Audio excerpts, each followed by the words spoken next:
ॐ नमोऽर्यन्ताणं नमो सिद्धाणं नमार्याणं नमो वज्रायाणं नमो लोहे सव्वसाहुणम् मङ्गलं भगवान् वीरो मङ्गलं गौतमो गणी मङ्गलं कुन्दकुन्दार्यो जैनधर्मोऽस्तु मङ्गलम् ओंकारबिन्दुसंयुक्तं नित्यं जायन्ति योगिनः कामदं मोक्षदं चैव ओंकाराय नमो नमः। अहोपकारजिनवर्णो कुन्दनो ध्वनिदिव्यनो जेन कुन्दध्वनियाप्या अहो आ गुरुकाहनो तुझ ज्ञान ध्यान नो रंग अमया दर्श रहो हो शिव पद तक तुझ संग माता हाथ करो।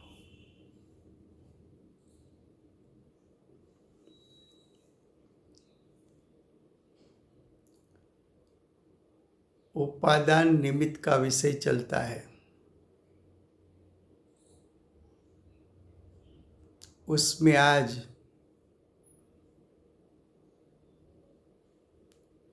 उपादान और निमित्त के बीच में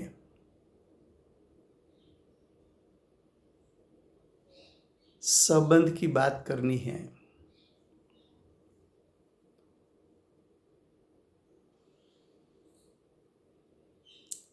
उपादान और निमित्त के बीच में संबंध कहाँ होता है?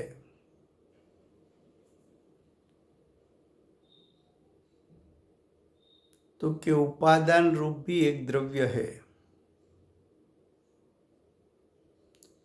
और निमित्त दूसरा द्रव्य है। निमित्त एक से ज्यादा द्रव्य भी हो सकते हैं।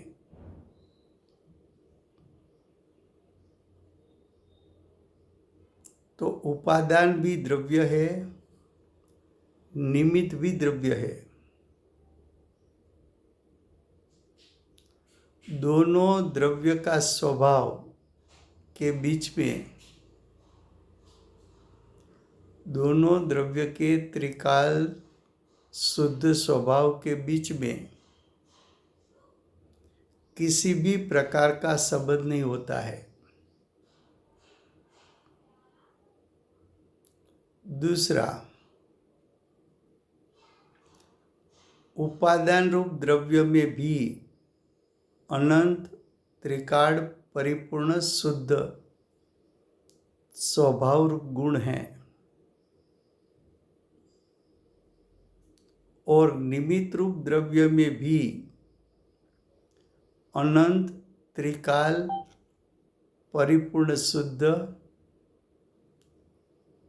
अनंत गुण है।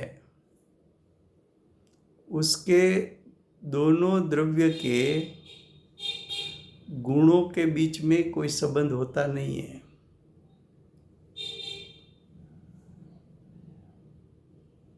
संबंध सिर्फ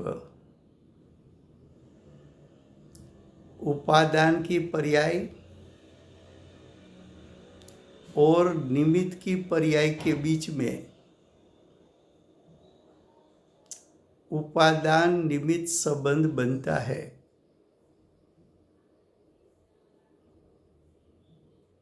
संबंध सिर्फ उपादान की वर्तमान पर्याय, निमित्त की पर्याय,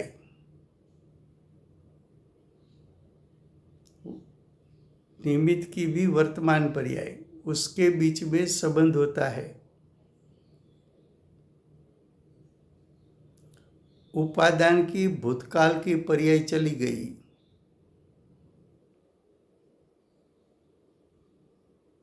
निमित्त की भी भूतकाल की पर्याय चली गई। तो भूतकाल की पर्याय के बीच में वर्तमान में कोई संबंध होता नहीं है।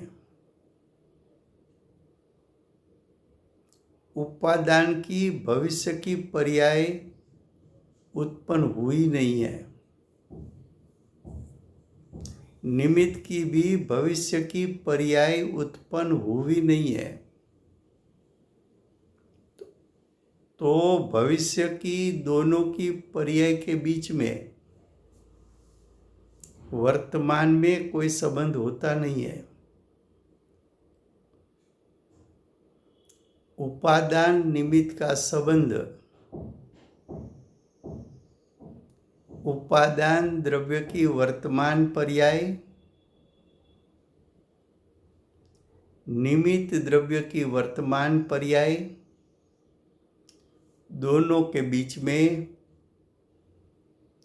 एक समय के लिए उपादान निमित्त संबंध है।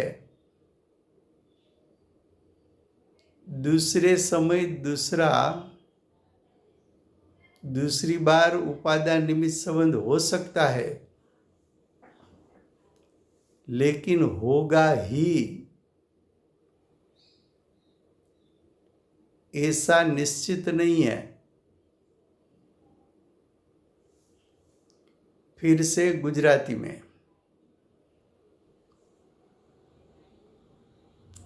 આજે આપણે ઉપાદાન નિમિત્ત સંબંધની વાત કરવાના છીએ।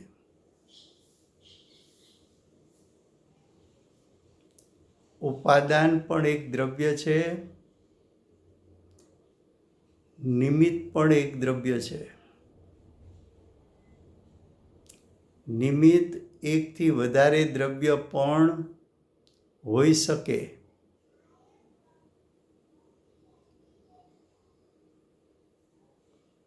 ઉપાદાન નિમિત્ત સંબંધ ક્યાં હોય છે? તો કે ઉપાદાન દ્રવ્ય પાસે ત્રિકાળ દ્રવ્ય સ્વભાવ છે, નિમિત્ત પાસે પોતાનો ત્રિકાળ શુદ્ધ દ્રવ્ય સ્વભાવ છે। તો ઉપાદાન નિમિત્ત બંનેના ત્રિકાળ શુદ્ધ સ્વભાવ વચ્ચે કોઈ પણ પ્રકારનો સંબંધ નથી।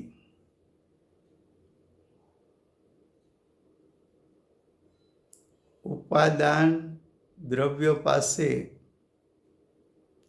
પોતાના ત્રિકાળ શુદ્ધ અનંત ગુણો છે। નિમિત્ત પાસે પોતાના અનંત ત્રિકાળ શુદ્ધ ગુણો છે। બંનેના ગુણ સ્વભાવો વચ્ચે કોઈ પણ પ્રકારનો સંબંધ નથી।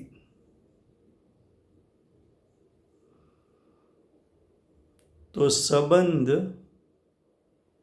ઉપાદાનની પર્યાય અને નિમિત્તની પર્યાય વચ્ચે હોય છે,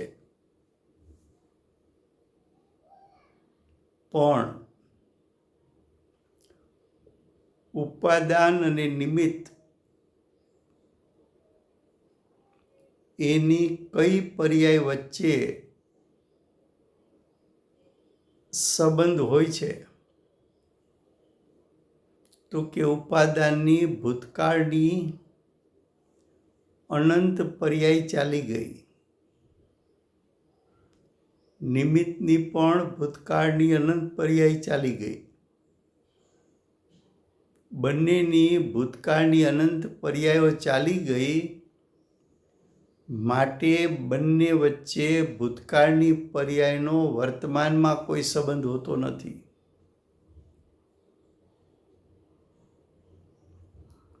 ઉપાદાનની ભવિષ્યની અનંત પર્યાયો થવાની છે,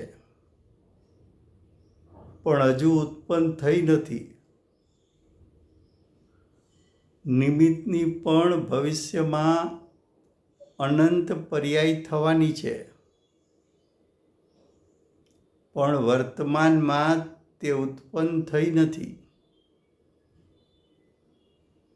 માટે ભવિષ્યની ઉપાદાનરૂપ દ્રવ્ય અને નિમિત્તરૂપ દ્રવ્ય વચ્ચે વર્તમાનમાં કોઈ સંબંધ નથી.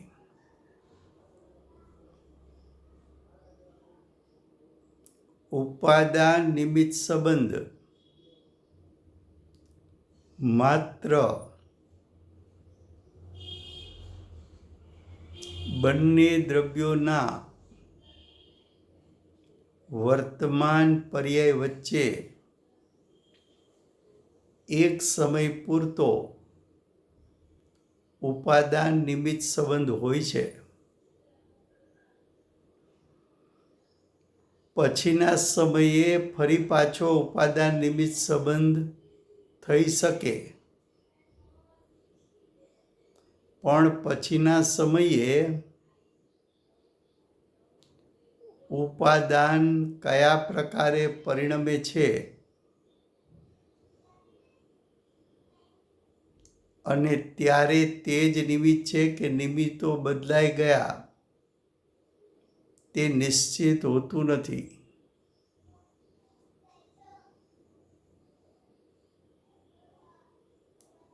तो सबसे पहले ये याद रखना है कि उपादान निमित्त संबंध दो द्रव्य की वर्तमान पर्याय में होता है. अब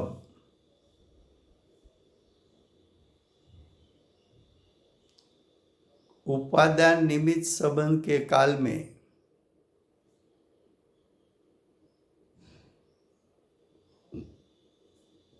कार्य कैसे होता है?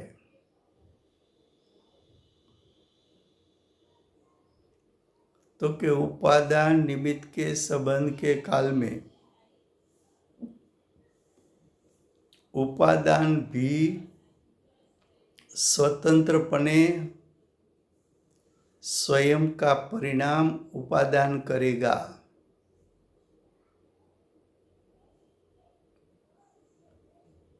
और निमित्त स्वतंत्रपने स्वयं का कार्य करेगा. उपादान का कार्य उपादान की स्वसत्ता में होगा और निमित्त का कार्य निमित्त की स्वसत्ता में होगा. उपादान का कार्य भी उपादान से हुआ इसलिए स्वतंत्र है. निमित्त का कार्य निमित्त की स्वसत्ता में स्वशक्ति थी हुआ इसलिए उसका कार्य भी स्वतंत्र है.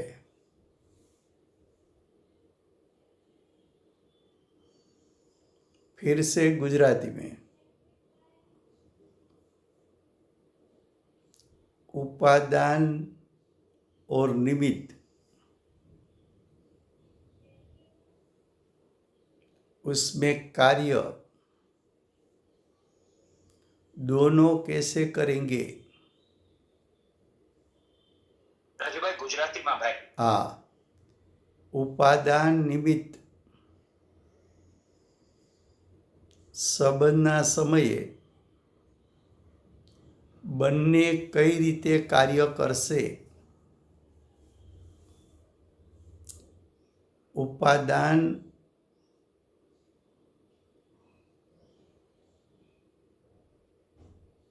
સ્વતંત્રપણે પોતાની સ્વસત્તામાં રહીને પોતાની સ્વશક્તિથી કાર્ય કરશે. નિમિત્ત સ્વતંત્રપણે પોતાની સ્વસત્તામાં રહીને પોતાની સ્વશક્તિથી કાર્ય કરશે. ઉપાદાન નિમિત્તનું કાર્ય નહીં કરે, નિમિત્ત ઉપાદાનનું કાર્ય નહીં કરે. ઉપાદાન નિમિત્તનું કાર્ય કેમ નહીં કરે અને નિમિત્ત ઉપાદાનનું કાર્ય કેમ નહીં કરે?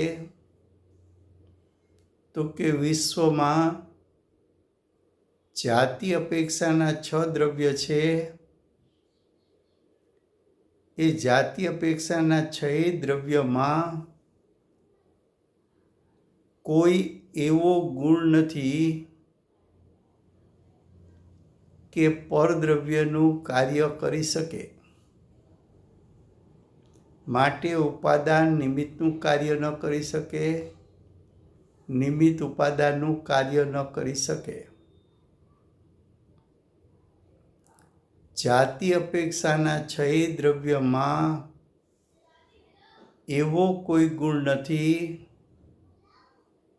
કે દ્રવ્ય પોતાનું પણ કાર્ય કરે અને પરનું પણ કાર્ય કરી શકે. એક સાથે બંને કાર્ય કરી શકે એવો કોઈ ગુણ નથી. માટે ઉપાદાન પોતાનું પણ કાર્ય કરે અને નિમિત્તનું પણ કાર્ય કરે એવો ઉપાદાનમાં કોઈ ગુણ નથી. નિમિત્ત પોતાનું પણ કાર્ય કરે અને ઉપાદાનનું પણ કાર્ય કરી આપે એવો કોઈ એનામાં ગુણ નથી. તો ઉપાદાન નિમિત્ત સંબંધ સમયે ઉપાદાન સ્વતંત્રપણે પોતાની સ્વસત્તામાં રહીને પોતાનું કાર્ય કરશે. નિમિત્ત સ્વતંત્રપણે પોતાની સ્વસત્તામાં રહીને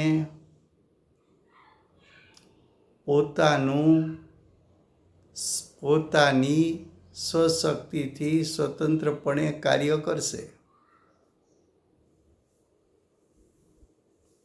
હવે જો નિમિત્ત ઉપાદાનનું કાર્ય કરતું નથી તો પછી નિમિત્તનું વર્ણન કરવાની જરૂર શું છે? क्या कहा? निमित्त उपादानનું कार्य कर नहीं सकता है तो निमित्त का वर्णन करने की आवश्यकता क्या है? तो कि विश्व में जो 6 द्रव्य है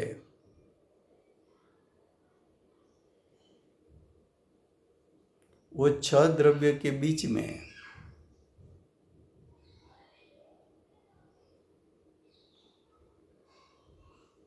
निमित्त नैमित्तिक या तो उपादान निमित्त ऐसा संबंध अनादि से अनंत काल दिखने में आता है. उपादान स्वतंत्रपने कार्य करेगा, निमित्त स्वतंत्रपने कार्य करेगा, फिर भी दोनों के बीच में संबंध भी तीनों काल विश्व में दिखने में आता है. ऐसा ही विश्व का स्वरूप होने के कारण उपादान निमित्त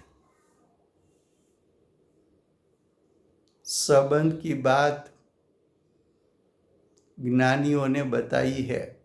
फिर से ઉપાદાન નિમિત્તનું કાર્ય કરતું નથી અને નિમિત્ત ઉપાદાનનું કાર્ય કરતું નથી તો પછી ઉપાદાન નિમિત્ત સંબંધ અથવા નિમિત્ત નું વર્ણન શાસ્ત્રોમાં શા માટે કરવામાં આવે છે?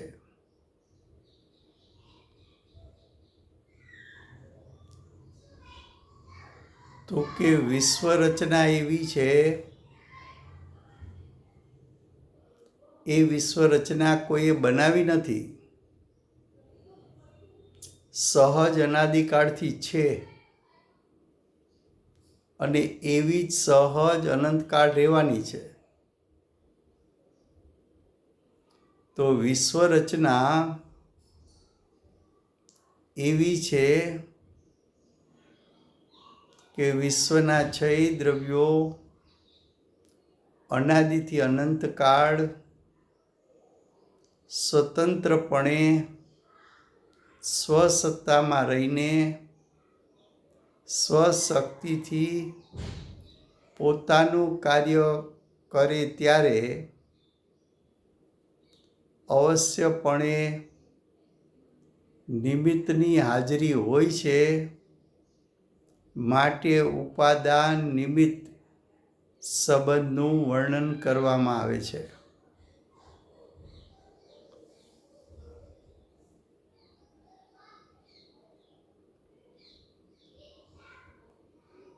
अब ये सिद्ध करना है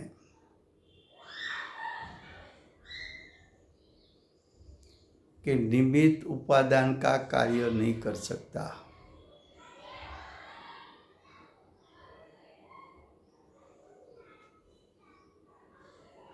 निमित्त सिर्फ उपस्थित होता है. उपादान का कार्य जब होता है तब निमित्त की उपस्थिति, निमित्त की विद्यमानता होती है, लेकिन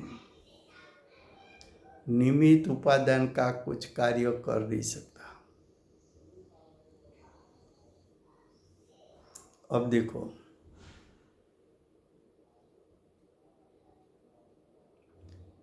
कि जीव की सत्ता में विभाव हुआ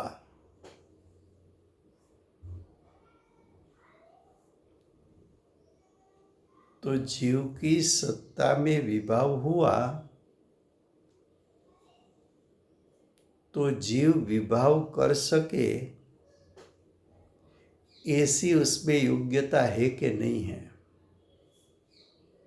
तो कैसी योग्यता है?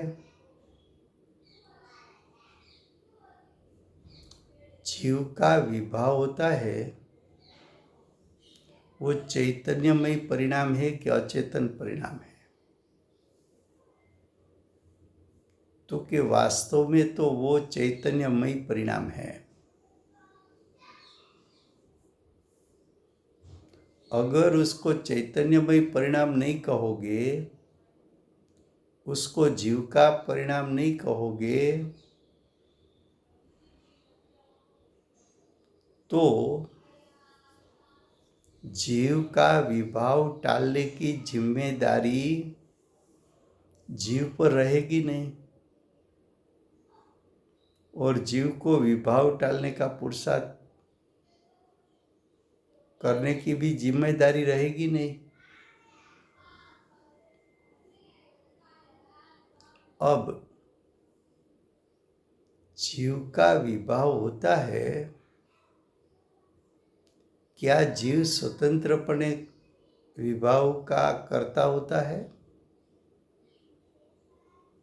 तो कि सभी द्रव्य अनादि से अनंत काल प्रति समय का परिणाम करने में स्वतंत्र ही होता है.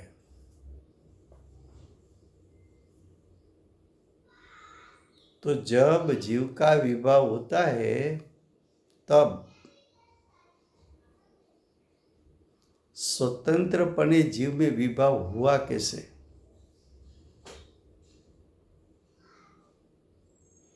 तो कि एक कारण ये है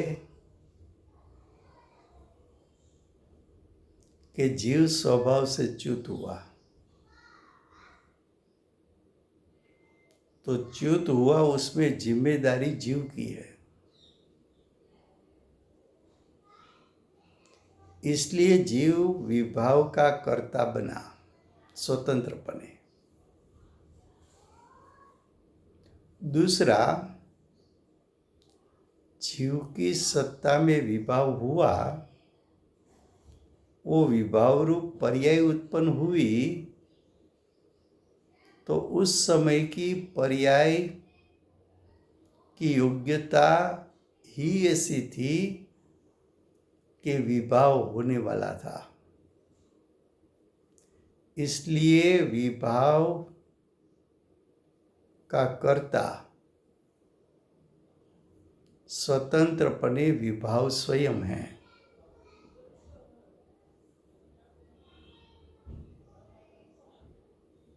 तो ये बात हुई जीव की सत्ता में विभाव होने की, एक दृष्टांत के रूप में लिया और ये सिद्ध किया कि जीव ने विभाव स्वतंत्रपने किया। अब निमित्त की बात करते हैं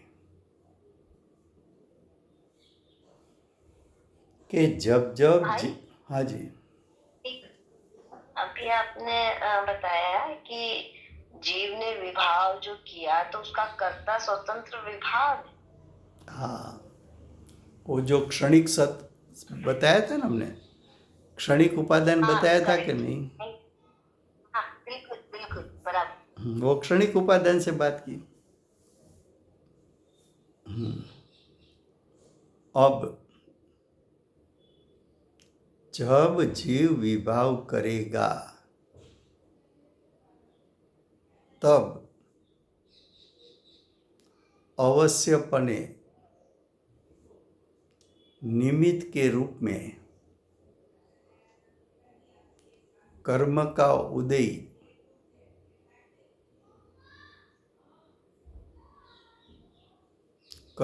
उदय की उपस्थिति दिखने में आएगी। अब कर्म का उदय वो है तो पुद्गल द्रव्य। कर्म का उदय क्यों हुआ? तो कि उसका अबाधा काल पूरा हुआ, इसलिए उदय में आया। कर्म है तो अचेतन जड़ पुद्गल,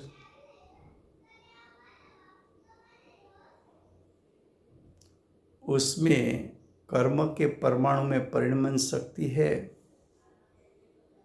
तो स्वशक्ति के कारण उदय रूप परिणमन हुआ।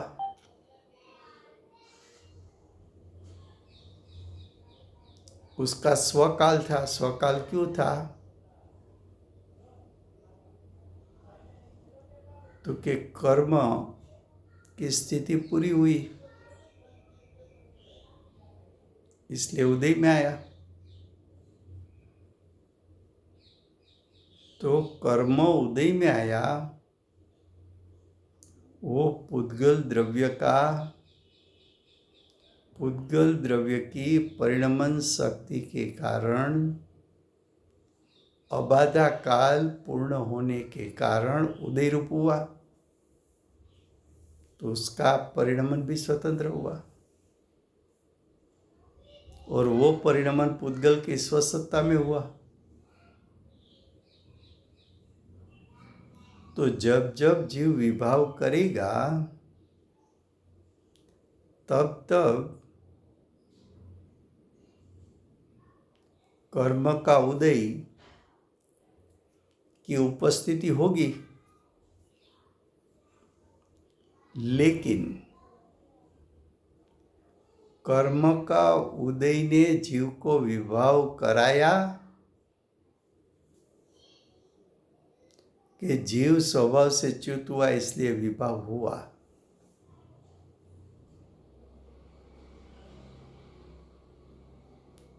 तो कि कर्म का उदय में ऐसा कोई गुण नहीं है, कर्म का उदय में ऐसा कोई गुण नहीं है कि दूसरे द्रव्य એટલે जीव का परिणाम को उत्पन्न कर सके। दूसरा, कर्म का उदय अचेतन है और विभाव चेतन है, तो अचेतन चेतन का कार्य कर नहीं सकता। फिर भी जीव की सत्ता में स्वयं के उपादान से, यानी स्वयं की स्वशक्ति, स्वयं की योग्यता के कारण विभाव होगा, तब कर्म का उदय स्वतंत्रपणे स्वसत्ता में रहकर उसकी उपस्थिति दिखने में आएगी। तो देखो, निमित्त ने तो उपादान का कोई कार्य नहीं किया, उपादान ने निमित्त का भी कार्य नहीं किया। जीव का विभाव के कारण कर्म का उदय होता नहीं है। क्यों? तो कि जीव चेतनवंता है, कर्म का उदय अचेतन जड़ पुद्गल है। तो चेतनवंता जीव अचेतन का परिणमन करा नहीं सकता। तो उपादान निमित्त संबंध के काल में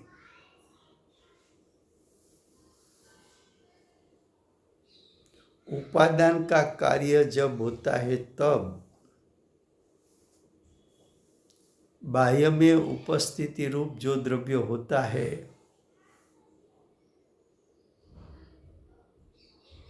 उस पर आरोप किया जाता है,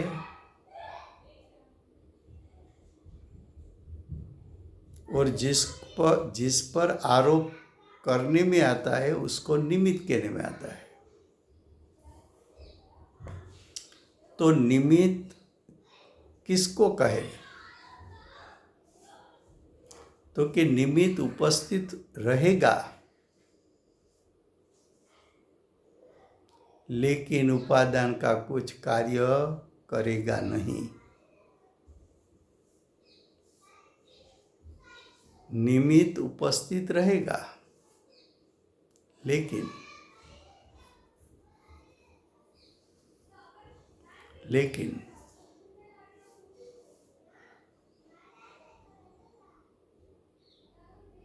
निमित्त उपादान का कुछ कार्य करेगा नहीं।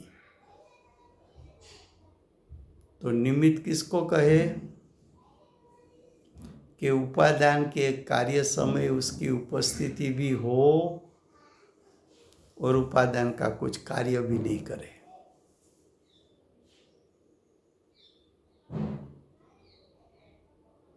तो निमित्त का सिर्फ ज्ञान करना है। फिर से गुजराती में,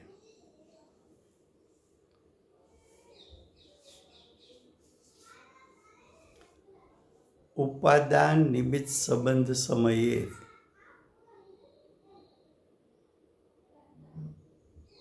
उपादान निमित्त संबंध ने समझवो कई रीते? तो एना माटे आपणे दृष्टांत लईए छीए कि जीवनी सत्तामां विभाव एटले मोह राग द्वेष उत्पन्न थया। तो जीवनी सत्तामां मोह राग द्वेष उत्पन्न थया तो जीवने उपादानना स्थाने लईए तो उपादानનું कार्य स्वतंत्रपणे कई रीते थयुं?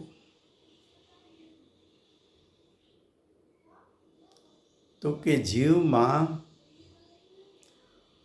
मोह राग द्वेष करी शके एवी योग्यता छे के नथी? તો કે છે.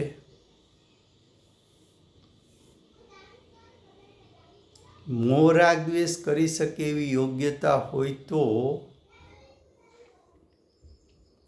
જીવ મોહ રાગ દ્વેષ કરી શકે કે ન કરી શકે? તો કે કરી શકે. તો કે મોહ રાગ દ્વેષની ઉત્પત્તિ સ્વતંત્રપણે કઈ રીતે થઈ?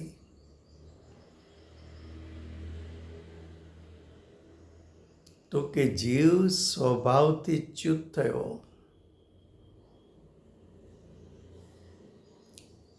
માટે મોહ રાગ દ્વેષ ઉત્પન્ન થયા છે.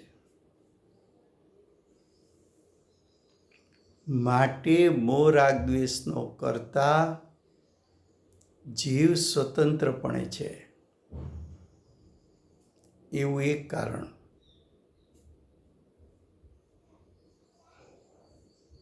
બીજું, ક્ષણિક ઉપાદાનથી વિચારીએ તો જે સમયે જે પરિણામ થાય, એટલે કે જીવના મોહ રાગ દ્વેષ રૂપના પરિણામ જે સમયે જે થયા,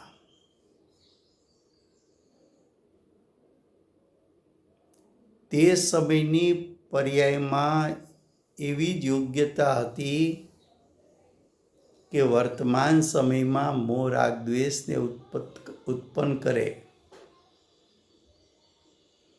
માટે મોહ રાગ દ્વેષ એનું કર્તા ક્ષણિક ઉપાદાન એટલે મોહ રાગ દ્વેષ પોતે જ છે.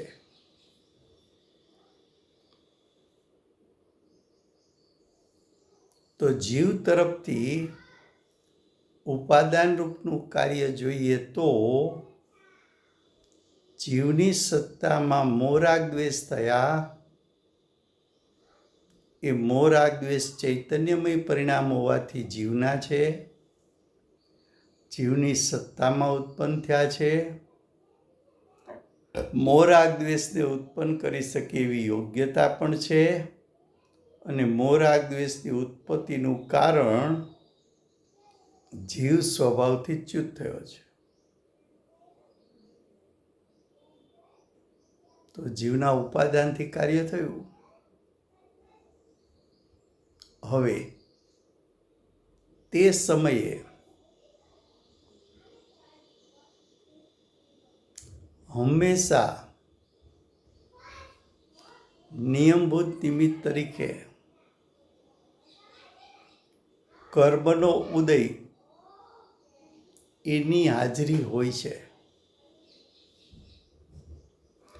તો કર્મનો ઉદય છે તો પૂતગલ દ્રવ્ય.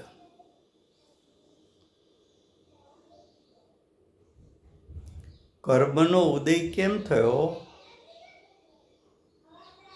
જીવને કારણે થયો? તો કે ના, પૂતગલ દ્રવ્ય સ્વતંત્ર છે.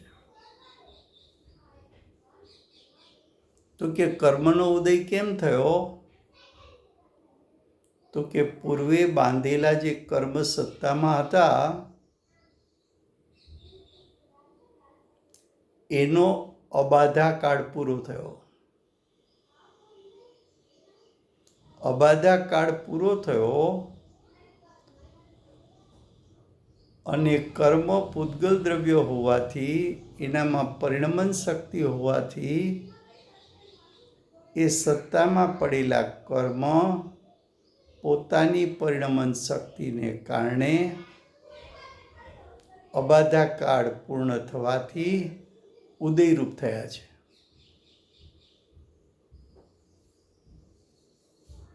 તો પૂતગલે પોતાનું કાર્ય નિમિત્તે પોતાનું કાર્ય સ્વતંત્રપણે કર્યું, સ્વસત્તામાં રહીને.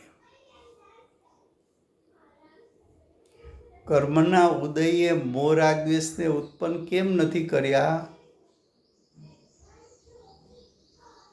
તો કે કર્મનો ઉદય પૂતગલ દ્રવ્ય છે, એની પાસે એવો કોઈ ગુણ નથી કે ચૈતન્યના પરિણામને ઉત્પન્ન કરી શકે.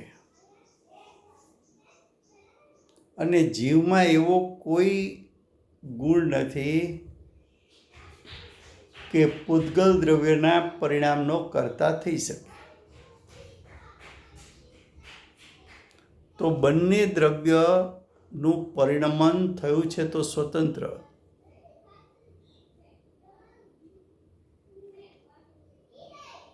હવે બંને વચ્ચે નિમિત્ત નૈમિત્તિક સંબંધ કેમ કયો? તો કે જીવની વર્તમાન પરિણામમાં મોહ રાગ દ્વેષ થયા છે.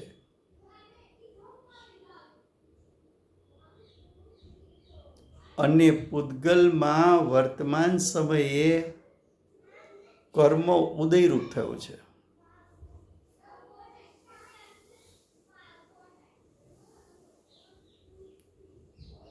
તો જ્યારે જ્યારે જીવ મોહ રાગ દ્વેષ રૂપે પરિણમશે ત્યારે ત્યારે બાહ્યમાં નિમિત્ત તરીકે કર્મનો ઉદય જોવા મળે છે. એ નિયમભૂત નિમિત્ત છે. નિયમભૂત નિમિત્ત કોને કહેવાય? કે આવું કાર્ય થાય ત્યારે કોણ નિમિત્ત હોય કાયમ? તો કે જ્યારે જ્યારે મોહ રાગ દ્વેષ થાય ત્યારે ત્યારે નિમિત્ત રૂપે કર્મનો ઉદય અવશ્ય જોવા મળે છે. પણ કર્મનો ઉદય જીવને મોહ રાગ દ્વેષ કરાવતું નથી. જીવ સ્વસ્વભાવથી ચ્યુત થાય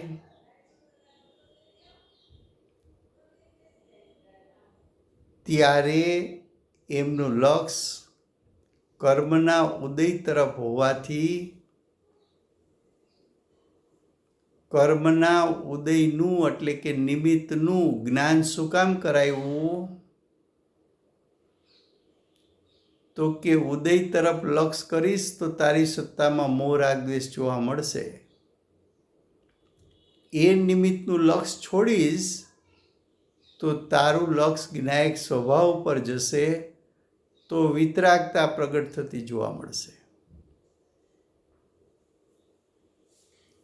તો મોહ રાગ દ્વેષ ઉત્પત્તિ થાય ત્યારે કોની ઉપસ્થિતિ હોય છે? તો કે નિયમથી કર્મના ઉદયની. આવા સંબંધને ઉપાદાન નિમિત્ત સંબંધ કહેવામાં આવે છે. બાહ્યમાં માટીનો ઘડો થાય તો નિમિત્ત કોણ હોય? તો કે કુંભાર જ જોવા મળે.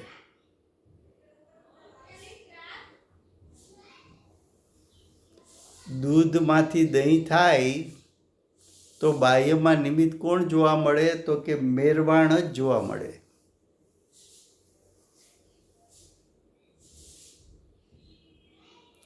પાણી ગરમ થાય તો બાહ્યમાં નિમિત્ત તરીકે કોણ જોવા મળે? તો કે અગ્નિ જ જોવા મળે.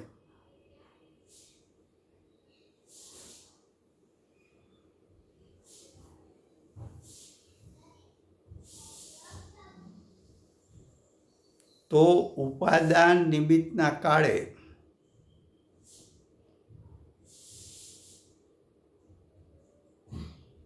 નિમિત્તની હાજરી જોઈને અજ્ઞાની એમ માને છે કે અમારે ક્રોધ કરવો ન હોય તોય થઈ જાય છે. એવા આકરા કર્મનો ઉદય આવ્યો કે ક્રોધ થઈ ગયો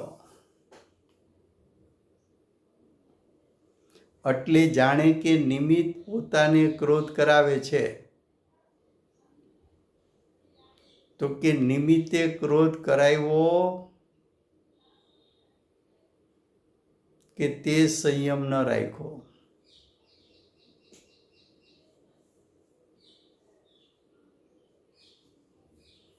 અમારા જેવા તમને ઉદય હોય તો ખબર પડે. એ તો અમે જ સહન કરી શકીએ. તો તું કર્મના ઉદયને સહન કરે છે કે તારી સત્તામાં ઉત્પન્ન થયેલ ક્રોધ, માન, માયા, લોભ, મોહ, રાગ, દ્વેષ એની આકુળતાને તું સહન કરે છે? સહન કોને કરે છે?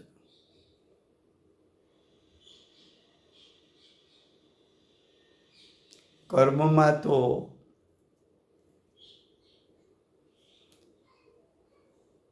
અચેતન જળ રસ છે, આત્મામાં તો મોહ, રાગ, દ્વેષ એ તો ચેતનવંતો રસ છે. તું ભોગવટો કોનો કરે છે? મોહ, રાગ, દ્વેષના ફળમાં ઉત્પન્ન થયેલ આકુળતાને સહન કરે છે.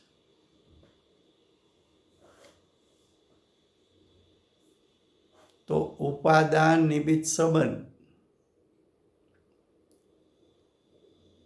ઉપાદાન जो दूसरी एक बात बताते हैं कि कर्म का उदय आया, मान लो कि 50 साल पहले कर्म का बंध हुआ था और सत्ता में पड़ा था। वो 50 साल से जो कर्म पड़ा था वो द्रव्य है, इसलिए उसके परमाणु, एक एक परमाणु पुद्गल द्रव्य है, तो वहां भी उसका परिणमन सत्ता में भी होता रहता है। सत्ता में पड़ा हुआ कर्म, उसका स्थिति अनुभाग कम ज्यादा होती रहती है, तो उसका परिणमन तो चालू है। वो अनादिक जब से कर्म बांधा 50,000 साल पहले बांधा, तब से आज वर्तमान में उदय में आने वाला है, तब तक उसका परिणमन का प्रवाह तो चालू है। दूसरी तरफ जीव, वो भी अनादिकाल से परिणमन उसका चालू है। तीसरी तरफ कार्बन वर्गणा, उसका भी अनादिकाल से परिणमन तो चालू है, वो भी पुद्गल के स्कंद है। अब देखो हुआ क्या, वर्तमान में 50,000 साल पहले बांधा हुआ कर्म वर्तमान में उदय में आया।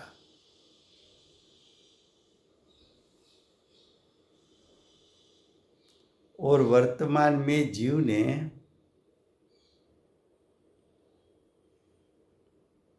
स्वभाव से च्युत होकर उदय में जुड़ गया। उदय का काल एक समय का,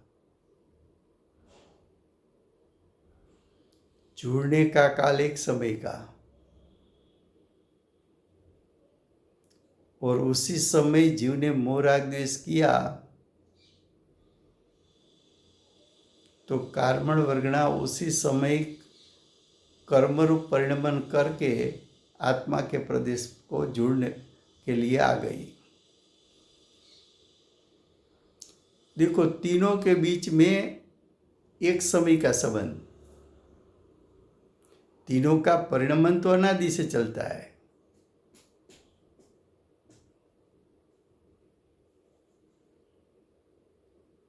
लेकिन संबंध कितना समय का? एक समय का।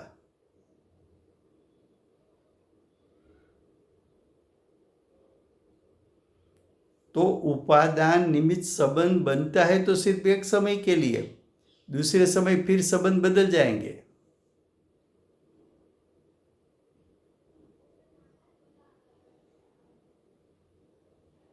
उदय जो दूसरे समय आएगा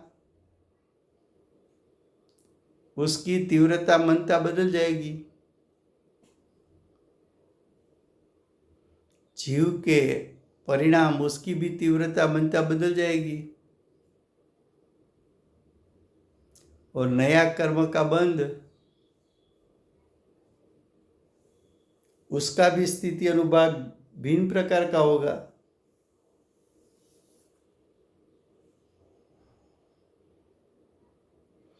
तो निमित्त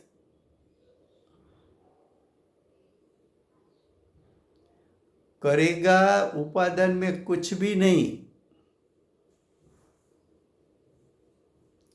लेकिन उसकी उपस्थिति नहीं होगी ऐसा भी कभी भी बनने वाला नहीं है। ऐसे संबंध को उपादान निमित्त संबंध कहने में आता है। फिर से गुजराती में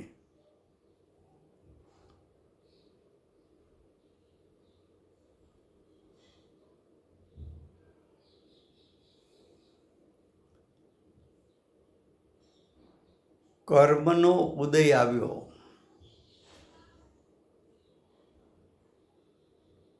तो ये कर्म સત્તામાં તો પડ્યા હતા। માનો કે કર્મ 50,000 વર્ષ પહેલા બાંધ્યું છે તો 50,000 વર્ષ એ સત્તામાં પડેલા કર્મનું પણ પરિણમન ચાલુ છે, કારણ કે એ પૂતગલ દ્રવ્ય છે, પૂતગલના સ્કંદો છે, એ પૂતગલના સ્કંદોમાં એક એક પરમાણુ છે, એક એક પરમાણુ દ્રવ્ય છે, એ એક એક પરમાણુ દ્રવ્ય છે એમાં પરિણમન શક્તિ છે અને પરિણમન શક્તિ છે એટલે પ્રતિ સમય એનું પરિણમન ચાલુ છે।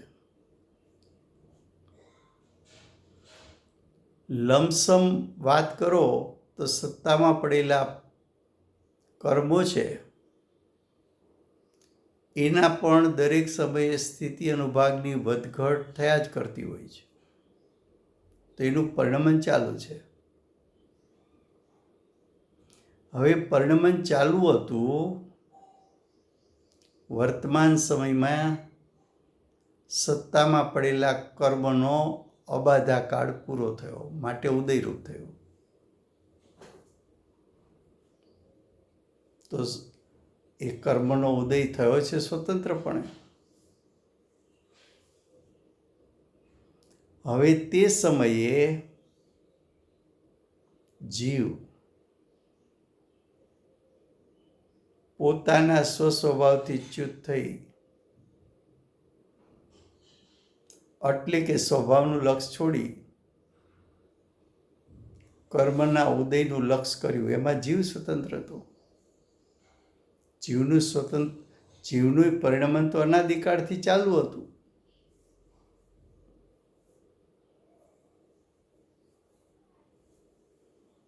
હવે જીવ એમાં જોડાણો,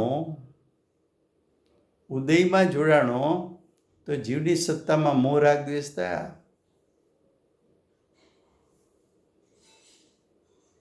કર્મનો ઉદય તો અચેતન પરિણામ થયા અને તો પૂતગલની સત્તામાં પરિણમન થયું। મોહ રાગ દ્વેષ થયા એ તો ચેતનવંતા પરિણામ છે, જીવની સત્તામાં થયા।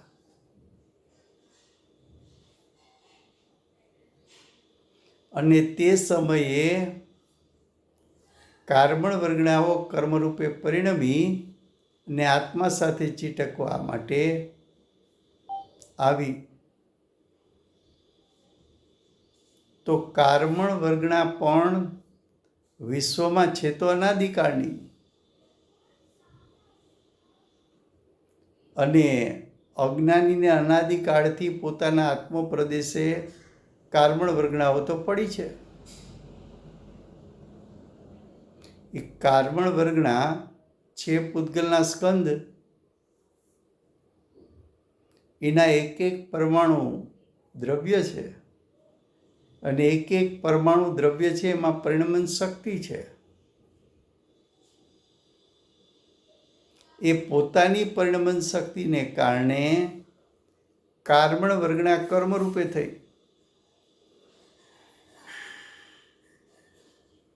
આ ત્રણેય વસ્તુ એક સમયમાં જોવા મળી. કર્મનો ઉદય, જીવના મોહ રાગ દ્વેષ અને નવા કર્મનું બંધન.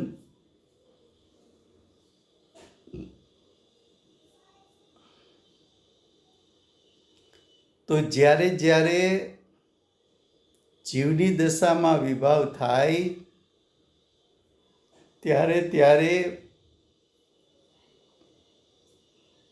બાહ્યમાં કર્મનો ઉદય પણ જોવા મળે છે અને નવું કર્મ બંધાતું પણ જોવા મળે છે.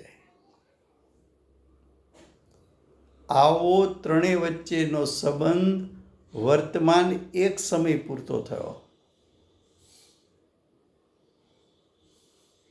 તો વર્તમાન એક સમયમાં વર્તમાન સમયમાં જ નિમિત્ત નૈમિત્તિક સંબંધ હોય છે. પછીના સમયે સંબંધો બદલાશે, પછીના સમયે સંબંધ થઈ શકે, પણ થાય જ એવો નિયમ નહીં. બીજા સમયે જીવે સમ્યક દર્શન પ્રાપ્ત કર્યું તો શું થાય?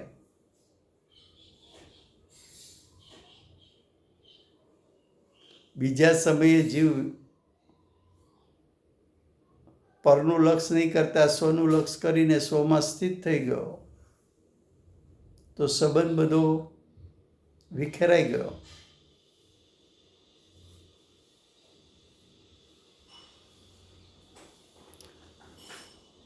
તો ઉપાદાન નિમિત્ત સંબંધ બે દ્રવ્યો કે અધિક દ્રવ્યો વચ્ચે માત્ર વર્તમાન સમયમાં હોય છે.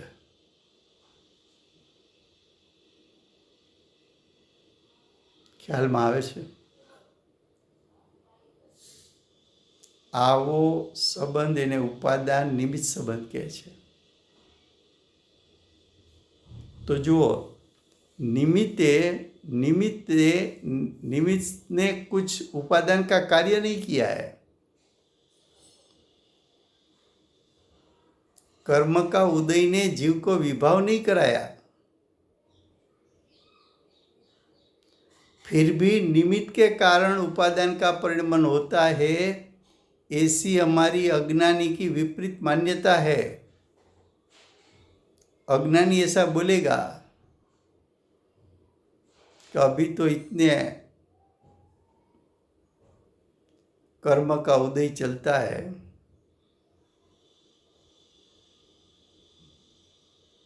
कि ये तो मैं ही सहन कर सकता हूँ.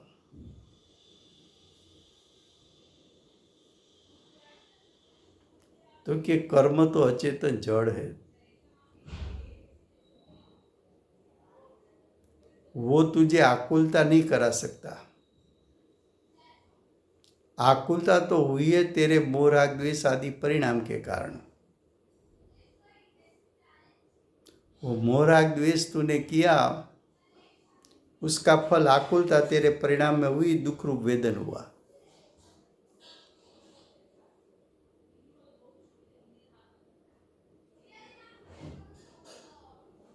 और तेरे कारण कार्बन वर्गना कर्म रूप परिणमित हुई ऐसा भी नहीं है.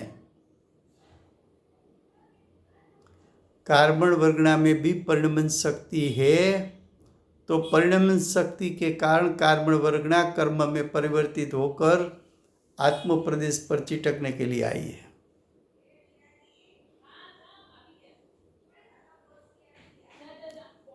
समय हुआ है, यहाँ तक रखते हैं, कल आगे विषय चलेगा. एक प्रश्न है. हाँ जी.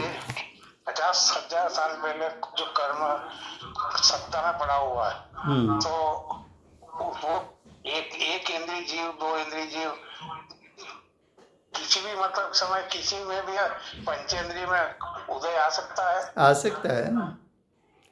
समझ लो अगले भाव में तुमने कर्म बांधा. लोग बोलते हैं ना कि इस भाव में तो हमने कुछ ऐसा खराब नहीं किया, फिर भी हमारे साथ ऐसा क्यों हो रहा है. तो इस भाव में नहीं किया हो तो अगले भाव में किया होगा. अच्छा जी. हाँ जी. અચ્છા, ધન્યવાદ. હાજી. વર્તમાન ચોવીસીના આખરી શાસન નાયક બાલ બ્રહ્મચારી મહાવીર ભગવાનનો જય હો. મહાવિદ્ય ક્ષેત્રે સાક્ષાત બિરાજમાન પ્રથમ તીર્થંકર ધર્મ ધુરંધર અનંત ચતુષ્ટયના ધારક દિવ્ય ધ્વનિના દાતાર સીમામાં રહેનાર શ્રી સિમંદર ભગવાનનો જય હો. કડીકાળ સર્વજ્ઞ કેવળ જ્ઞાનની તળેટીમાં બેઠેલા પ્રમત અપ્રમત ગુણસ્થાનધારી ભગવત શ્રી કુંકુંદાચાર્ય દેવનો જય હો.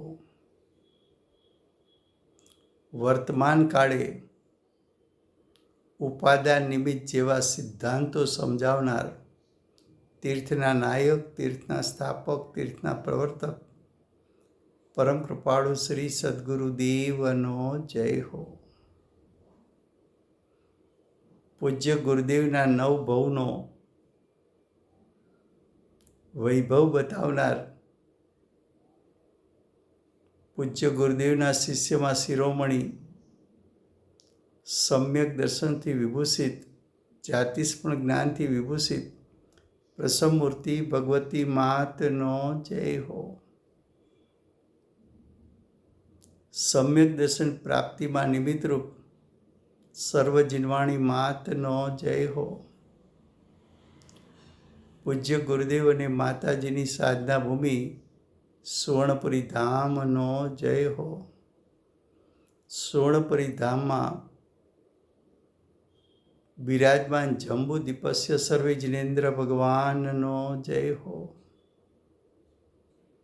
24 તીર્થંકર પૂર્વે મોક્ષ જનાર શ્રી બાહુબલી ભગવાનનો જય હો.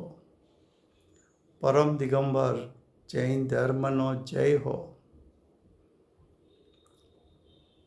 વર્તમાન ગુરુ અને ધાતુ કી હાજી જય જયેન્દ્ર, જય જયેન્દ્ર, જય જયેન્દ્ર, જય Jayendra. Thank you very much Rajubhai. જય જિનેન્દ્ર. જય જયેન્દ્ર.